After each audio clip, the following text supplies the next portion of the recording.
C'est la Bible noir sur blanc. Bienvenue, bonne étude, que Dieu vous bénisse abondamment et c'est parti. Chers frères et sœurs, chers amis, que la paix et la grâce de Dieu soient avec vous tous. En ce matin, chers amis, nous sommes ensemble pour méditer sur la parole de Dieu, pour partager avec vous une petite étude qui s'intitule ainsi, chers amis. Qui sont les loups ravisseurs et où sont-ils? Qui sont les loups ravisseurs et où sont-ils? Parce que Jésus parle beaucoup des loups ravisseurs. Nous allons voir, chers amis, qui sont les loups ravisseurs et où sont-ils? Nous trouvons notre texte de base, chers amis, dans Zacharie 11, le verset 15 à 17, qui nous dit, chers amis, l'Éternel me dit, prends encore l'équipage d'un pasteur insensé. Notez, chers amis, d'un pasteur insensé. Car voici, je susciterai dans le pays un pasteur qui n'aura pas souci des brebis qui périssent. Il n'ira pas à la recherche des plus jeunes. Il ne guérira pas les blessés. Il ne soignera pas les saines. Mais il dévorera la chair des plus grasses et il déchira jusqu'aux cornes de leurs pieds. Malheur au pasteur de Néant qui abandonne les brebis, que l'épée fonde sur ton bras et sur son œil droit, que son bras se dessèche et que son œil droit s'éteigne. Chers amis, qui sont les loups ravisseurs et où sont-ils? Bien avant d'aller plus loin, nous prions. Dans le Père Céleste, en cet instant, nous allons méditer sur ta parole. Que la sagesse d'en haut nous imprègne et que tu puisses nous enseigner toutes choses par la puissance de ton Saint-Esprit et que nous puissions apprendre, comprendre, appliquer, partager ta parole pour notre croissance spirituelle. En Jésus, nous t'en prions. Amen. Chers amis, qui sont les loups ravisseurs et où sont-ils? Et chers amis, si nous regardons bien les caractéristiques que Dieu donne des pasteurs insensés, les pasteurs de néant, nous allons voir que les pasteurs humains sont des loups ravisseurs. Les pasteurs humains sont des loups ravisseurs comme Jésus les appelle. Regardez, chers amis, il dit, il ne soignera pas les saines, les brebis saines, mais il dévorera la chair des plus grasses. Et il déchirera jusqu'aux cornes de leurs pieds. Il les déchirera jusqu'aux cornes de leurs pieds. Donc, chers amis, si un pasteur est en train de déchirer, de dévorer les brebis, c'est un loup ravisseur. Et c'est ainsi, chers amis, que Jésus les appelle dans Matthieu 7, verset 15-16. Regardez ce qu'il a dit. Il a dit, chers amis, gardez-vous des faux prophètes. Ils viennent à vous en vêtements de brebis, mais au-dedans, ce sont des loups ravisseurs. Des loups ravisseurs, des loups qui kidnappent, des loups qui volent les brebis, des loups qui déchirent les brebis, des loups qui sont, ce sont des kidnappeurs religieux. C'est ça qu'on appelle ravisseurs. Ils kidnappent les brebis. Il dit, vous les reconnaîtrez à leurs fruits. Cueille donc des raisins sur des épines ou des figues sur des charbons. Donc, chers amis, ce sont des loups ravisseurs. Les pasteurs de néant, ce sont des loups ravisseurs. Les pasteurs humains. Mais, regardez, chers amis, où ça que se trouve les pasteurs humains, les loups ravisseurs? Regardez, la Bible est claire, chers amis. Regardez, dans Matthieu 10, verset 16-17, regardez ce qu'elle dit. Voici, je vous envoie comme des brebis au milieu des loups. Quoi? Jésus dit, il envoie ses disciples comme des brebis au milieu des loups. Soyez donc prudents comme un serpent et simples comme une colombe. Si on arrête là, on va pas savoir qui sont les loups. Mais regardez, chers amis, qui sont les loups. Le verset 17 dit, mettez-vous en garde contre les hommes, car ils vous livreront aux tribunaux et ils vous battront de verges dans leurs synagogues. Donc, chers amis, dans les synagogues, les bâtiments, les églises, bâtiments se trouvent les loups ravisseurs. Voici, je vous envoie comme des brebis au milieu des loups. Donc, chers amis, dans les synagogues se trouvent les loups ravisseurs. Les loups qui kidnappent, les loups qui volent, chers amis. Les loups qui déchirent, les loups qui dévorent les brebis de Jésus. C'est ça, chers amis. Il les kidnappe, il les dépouille, il les débalise. Ce sont là, chers amis, les loups ravisseurs, les kidnappeurs religieux. Et Paul parlait de cela, chers amis, dans Acte 20, versets 29, 30 et 32 à 35. Regardez ce qu'il a dit. Je sais, parce que vous devez, parce que Jésus dit, vous les reconnaîtrez à leurs fruits. Regardez, qui sont les loups? Il dit, Je sais qu'il s'introduira parmi vous après mon départ des loups cruels, les loups cruels, les destructeurs, les loups cruels qui n'épargneront pas le troupeau. Les loups cruels n'épargneront pas les troupeaux. Et il s'élèvera du milieu de vous des hommes qui enseigneront des choses pernicieuses pour entraîner des disciples après eux. Quoi? Des loups cruels vont enseigner des choses pernicieuses, des doctrines de démons pour entraîner des disciples après eux. Donc, ils vont voler les disciples de Jésus. Jésus dit, allez, faites de toutes les nations des disciples. Les loups cruels vont enseigner des choses pernicieuses pour faire quoi? Pour entraîner des disciples après eux. Ah, chers amis. Et regardez, quelle autre caractéristique de ces loups? Verset 32, chers amis, il a dit, et maintenant, je vous recommande à Dieu et à la parole de sa grâce, à celui qui peut édifier et donner l'héritage avec tous les sanctifiés. Il dit, je n'ai désiré ni argent, ni or, ni les vêtements de personne. Vous savez vous-même que ces mains ont pourvu à mes besoins. Et à ceux des hommes qui étaient avec moi. Je vous ai montré d'une manière et de toute manière que c'est en travaillant qu'il faut soutenir les faibles. Et se rappeler les paroles du Seigneur qui a dit lui-même, il y a plus de bonheur à donner qu'à recevoir. Donc, chers amis, en étant prédicateur de l'évangile, vous devez travailler de votre propre main pour soutenir les faibles. Mais vous ne devez pas prendre ce qui est l'argent des brebis, prendre la laine des brebis, déchirer les brebis pour subvenir à votre besoin. Donc, les loups cruels, les loups ravisseurs, ce sont ceux qui prêchent l'évangile pour de l'argent. Qui n'épargneront pas les brebis, ce sont des loups ravisseurs, des loups kidnappeurs, des loups voleurs. C'est comme les pharisiens, chers amis. Ils sont plantés par Satan dans l'œuvre de Dieu. Ce sont des livrets de Satan dans l'église. Satan a placé son trône à l'intérieur de l'église. Il a donné son trône à la papauté. Et à partir de la papauté, à partir de la théologie, eh bien, chers amis, ces pasteurs humains, ces ravisseurs ont été installés dans l'église. Ce sont les livrets de Satan. Regardez ce que Jésus avait dit à Pierre concernant les pharisiens, qui étaient des pasteurs, qui étaient des théologiens. On les appelait des sages, des ophos. Des sophos, ce sont des théologiens, chers amis. Regardez ce qu'il a dit. Matthieu 15, verset 12 à 14. Il dit, alors ses disciples s'approchèrent et lui dirent, sais-tu que les pharisiens ont été scandalisés des paroles qu'ils ont entendues? Les pharisiens ont été scandalisés parce que Jésus leur reprochait de leur tradition. Ils mettaient leur tradition au-dessus des commandements de Dieu. Ils avaient l'apparence de piété. Ce sont des hypocrites. Des hypocrites. Des acteurs. Des comédiens religieux. Regardez ce que Jésus a répondu, chers amis. Au verset 13, 14, il répondit, toute plante que n'a pas planté mon Père céleste sera déracinée. Quoi? Les pharisiens n'étaient pas des plantes plantées par Dieu. Les pharisiens ne venaient pas de Dieu, mais ils venaient de Satan. Toute plante que Dieu n'a pas plantée sera déracinée. Laissez-les. Ce sont des aveugles qui conduisent d'autres aveugles. Si un aveugle conduit un autre aveugle, ils tomberont tous deux dans la même fosse. Donc, chers amis, les pharisiens, ce étaient des plantes de livrets de Satan dans l'église. De la même façon que les pasteurs humains également. Ils sont des loups. Les églises bâtiments ont des loups ravisseurs. Ils captivent les gens. C'est pourquoi ils prennent de la dîme abolie avec la croix de Jésus.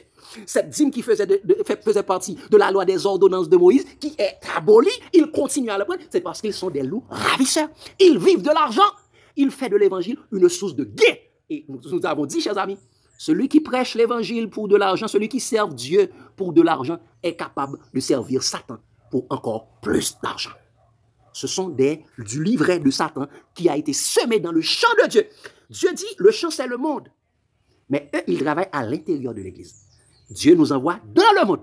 Mais Satan les envoie travailler à l'intérieur de l'église. C'est pourquoi ils ont des postes, ils sont embauchés dans l'église parce qu'ils sont des mercenaires de Satan à l'intérieur de l'église. Eh bien, c'est ça que nous devons comprendre, chers amis. Les pasteurs humains sont des mercenaires de Satan. Et pourquoi disons-nous cela, chers amis? C'est parce que Jésus l'a dit. Les pasteurs humains sont des mercenaires. Jésus le dit, chers amis, dans Jean 10. Verset 11 à 13, comme ça, je suis le bon berger. Jésus dit, je suis le bon berger, je suis le bon pasteur. Tous les autres sont des mauvais. Je suis le bon pasteur. Le mot qui est utilisé là, c'est poiman qui veut dire pasteur ou berger. Parce que pasteur veut dire berger. Il dit, je suis le bon pasteur. Il dit, le bon pasteur ou bien le bon berger donne sa vie pour ses brebis. Il dit, mais le mercenaire qui n'est pas le berger, qui ça? Le mercenaire qui n'est pas le berger, c'est-à-dire celui qui touche un salaire pour son travail à l'intérieur de l'église, celui qui prêche l'évangile pour de l'argent, n'appartiennent pas les brebis, voit venir le loup, abandonne les brebis et prend la fuite. Et le loup les ravit et les disperse. Il dit ça? Le loup les ravit et les disperse. Il dit, le mercenaire s'enfuit parce qu'il est mercenaire et qu'il ne se met point en peine des brebis. Je suis le bon berger. Jésus dit, je suis le bon berger. Tous les autres pasteurs, tous les autres bergers sont des loups ravisseurs, sont des pasteurs du néant installés à l'intérieur de l'église. Ce sont des loups ravisseurs, chers amis. Ce sont des loups ravisseurs parce que nous devons savoir que à l'intérieur de l'église, Dieu avait déjà prophétisé qu'il y aura un seul pasteur. Il va établir un seul pasteur, un seul berger. Depuis l'Ancien Testament, cela a été déjà prophétisé. Par exemple, par le prophète Ézéchiel. Regardez ce qu'il a dit, chers amis, dans Ézéchiel chapitre 24. Ézéchiel chapitre 24, verset 15, 16 et verset 23, 24. Regardez ce qu'il a dit, chers amis. Il dit, c'est moi qui fera paître mes brebis. C'est moi qui les ferai reposer, dit le Seigneur l'Éternel. Je penserai celle qui est blessée et je fortifierai celle qui est malade. Il dit, mais je détruirai celles qui sont grasses et vigoureuses. Je veux les paître avec justice. Je veux les paître avec justice. Dit ça. Verset 23, 24, dit ça. J'établirai sur elles un seul pasteur. Qui ça? J'établirai sur elle un seul pasteur qui les fera paître. Mon serviteur David, il les fera paître. Il sera leur pasteur. Mon serviteur David, parlant de Jésus, le rejeton d'Isaïe. Le rejeton d'Isaïe dit, j'établirai sur elle, sur les brebis, un seul pasteur. Il dit, verset 24, il dit, moi, l'Éternel, je serai leur Dieu et mon serviteur David sera prince au milieu d'elle. Moi, l'Éternel, j'ai parlé. Mon serviteur sera prince, il dit Jésus, le prince des rois de la terre. Le prince des rois de la terre, chers amis. C'est ce qu'il était dit, chers amis, dans Ézéchiel. Et dans Ézéchiel 37, Dieu a repris, parce que pour prouver un fait, on a besoin de 2 ou de 3 témoins. Dieu a repris cette même prophétie. Il a dit dans Ézéchiel 37, le verset 24, ça, mon serviteur David sera le roi. Jésus le roi. Mon serviteur David sera le roi et ils auront tous un seul pasteur. Il dit, chers amis, ils suivront mes ordonnances, ils observeront mes lois et les mettront en pratique. Et ça, ils observeront mes lois et ils les mettront en pratique. Et chers amis, cette prophétie est accomplie en Jésus-Christ. Cette prophétie est accomplie en Jésus-Christ qui dit, je établirai sur elle un seul pasteur. C'est pourquoi Jésus eut à dire dans Jean 10, le verset 16, tout ça, j'ai encore d'autres brebis qui ne sont pas de cette bergerie. Celles-là, il faut que je les ramène. Elles entendront ma voix et il y aura un seul troupeau, un seul berger. Il y aura un seul troupeau, un seul pasteur. Donc, chers amis, tous les disciples de Jésus savent qu'ils sont des brebis et Jésus seul est le seul pasteur de l'Église. Très souvent, on prend Éphésiens 4, verset 11 pour dire Dieu a établi des pasteurs. Non, il y a une seule personne qui a porté le titre de pasteur, c'est Jésus et Jésus-Christ seul. Paul savait qu'il était un brebis dans Romains 8. Il dit c'est pour cela qu'on nous met à mort tous les jours comme des brebis destinées à la boucherie. Pierre savait qu'il était brebis. Et il le dit, chers amis, dans 1 Pierre 5. Tous les disciples de Jésus savent qu'ils sont des brebis. C'est pourquoi, au retour de Jésus, il va rassembler ses brebis. Il séparera les brebis avec les boucs. Les brebis, ce sont ceux qui étaient obéissants, qui étaient sous l'ordre du seul berger. Et les boucs, ce sont des rebelles qui se sont rebellés contre le berger pour aller suivre les loups ravisseurs. Les pasteurs humains, chers amis, sont des pasteurs du néant. Ils font partie de l'abattoir de Satan. Ils font partie de l'abattoir du Satan, mais ils ne sont pas des brebis de la bergerie du seul souverain pasteur qui existe, du seul bon pasteur qui existe, chers amis, Jésus-Christ. Donc, chers amis, les pasteurs que vous voyez ici, les pasteurs humains sont des loups ravisseurs. Ils ont été installés par Satan. Ils sont des pasteurs du néant, des pasteurs insensés. C'est pourquoi, chers amis, et pour être pasteur, qu'est-ce qu'on devrait besoin? Qu'est-ce qu'on a besoin, chers amis? C'est avoir le don du ciel. Mais eux, qu'est-ce qu'ils font pour être pasteur? Ils vont aller étudier la théologie. La théologie, la fausse science. La théologie, la science de Satan. C'est pourquoi, pour être pasteur, ils vont aller prêter serment devant le ministère des cultes. Ils sont, chers amis, des ministres de culte, ils sont des officiers de l'État à l'intérieur des églises, ils sont des administrateurs, ils sont là pour collecter de l'argent, ils sont là pour dévorer les brebis de Dieu.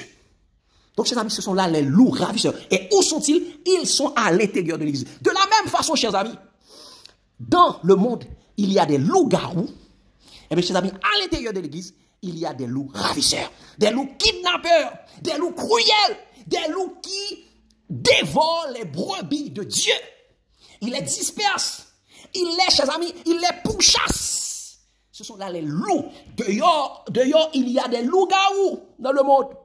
Mais dans les bâtiments des églises religieuses, des bâtiments des églises institutionnelles, des églises dénominationnelles, il y a des loups cruels.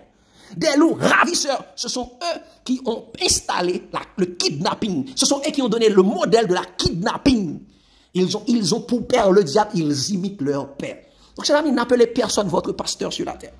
Jésus est le seul pasteur de ses enfants. Jésus est le seul berger de ses enfants. Est-ce que vous faites partie de la bergerie de Jésus ou bien de l'abattoir des loups ravisseurs? David connaissait son berger. Il dit, l'Éternel est mon berger. Je ne manquerai de rien. C'est pourquoi, chers amis, beaucoup de personnes sont manquées de tout parce qu'ils ne connaissent pas leur berger. Donc, chers amis, prenez garde aux loups ravisseurs. Prenez garde aux loups ravisseurs. Les pasteurs des églises bâtiments, ce sont des loups ravisseurs. Quelle que l'on soit, leur dénomination, ce sont des loups ravisseurs. Toute personne qui se déclare pasteur sont des loups ravisseurs, à moins qu'ils se répandent, comme l'apôtre Paul l'avait fait. Qui sont les loups ravisseurs et où sont-ils? Les loups ravisseurs, ce sont des autoproclamés pasteurs des églises du christianisme sans Christ. Donc, chers amis, prenez garde aux loups ravisseurs. Revenez à Jésus. Jésus dit, sortez du milieu d'elle, mon peuple. C'est pourquoi Jésus dit, il y a encore d'autres brebis qui ne sont pas de cette bergerie. Sortez du milieu d'elle, mon peuple, et je vous accueillerai. C'est le temps de répondre à l'appel de Jésus. Parce qu'il y a beaucoup d'appelés, mais peu d'élus. Faisons partie de ceux qui sont appelés pour faire partie de la bergerie de Jésus et non pas dans l'abattoir des loups ravisseurs. Et quand vous serez dans la bergerie de Jésus, chers amis, l'Éternel sera ton berger et tu ne manqueras de rien. Il te conduira dans les sentiers de la justice à cause de son nom. Il dressera une table en face de tes adversaires. Il oindira nos têtes avec de l'huile et notre coupe débordera. Il nous conduira dans de verts pâturages. Et oui, le bonheur et la grâce nous accompagneront tous les jours de notre vie. Et nous serons avec l'Éternel pour l'éternité. Que Dieu vous bénisse abondamment, chers amis. L'amour de Christ nous presse. L'amour du bon berger, du seul bon berger, du seul bon pasteur nous presse. Amen.